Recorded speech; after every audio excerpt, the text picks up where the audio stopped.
Now to a NewsHour essay. Earlier in the week, we heard what it was like to live through the wave of terrorism in Turkey from Elliot Ackerman, a decorated Marine veteran in Iraq and Afghanistan and author of the new novel Green on Blue. Tonight, Ackerman examines the legacy of a revolution and the deep wounds, but often strong bonds, forged by war. 5 years ago this past December, the Arab Spring started when a Tunisian street vendor, Mohamed Bouazizi, poured a can of gas over his head and lit himself on fire. He was protesting a corrupt government official's seizure of his fruit cart and scales. In the months that followed, across Egypt, Libya, Yemen, and most disastrously Syria, revolution spread.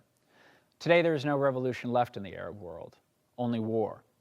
Yet the revolutionaries remain. They are particularly prevalent among Syria's growing diaspora. When the Arab Spring began, I was in Afghanistan on my last deployment, ending combat service that had started in Iraq 7 years before. Yet instead of returning home, I returned to the Middle East, writing about the conflict in Syria from Turkey's southern border.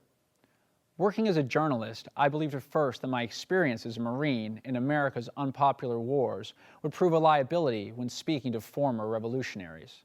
Slowly, thanks to close Syrian friends, what I found was quite the opposite. A bond existed between us, and this surprised me. One of these friends was Abed, an activist from Damascus, now living in southern Turkey. Proud as Abed was of his role as an organizer in the 2011 protests, he felt deeply conflicted about his participation. Abed believed in the revolution's ideals. He still did. Yet he couldn't deny that the very forces of change he helped unleash created a power vacuum exploited by extremists like the Islamic State.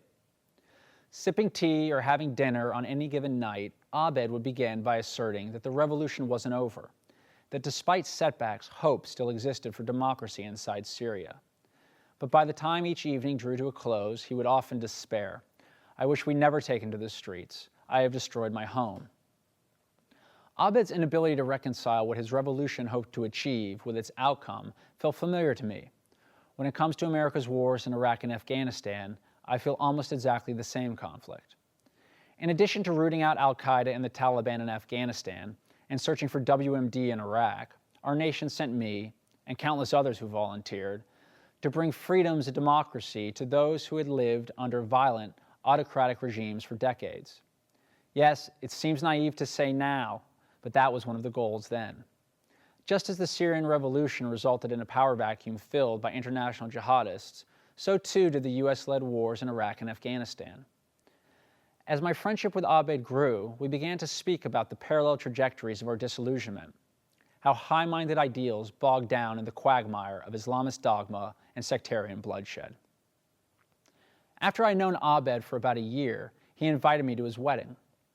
The summer before the revolution, he had met a Swiss woman, a university student studying in Damascus. They would be married just outside Geneva, at the Abed along the banks of Lake Neuchatel. A few days before the ceremony, Abed called and asked if I would serve as his witness. We had become close, but his request was a surprise. Yet when I arrived at the chapel, it made sense. The bride's family and friends filled the pews, but with Abed's family trapped in Damascus, I represented the entirety of the groom's party. As the wedding started, there were 4 of us, the maid of honor, the bride, Abed, and me on a single pew. The civil ceremony was in French, which Abed does not speak, and his bride leaned toward him, quietly whispering a translation. As Abed struggled to understand his vows, he glanced over to me now and again, plaintively, as if apologizing that I could not understand either. That a former American Marine should serve as the sole witness to a new life embarked upon by a former Syrian activist felt appropriate. My wars and his revolution had left a wake of destruction, forcing both of us to craft new lives from the wreckage. Sitting next to my friend, it didn't seem to matter that he couldn't understand the particulars of his vows. What mattered was the choice he had made, to start again.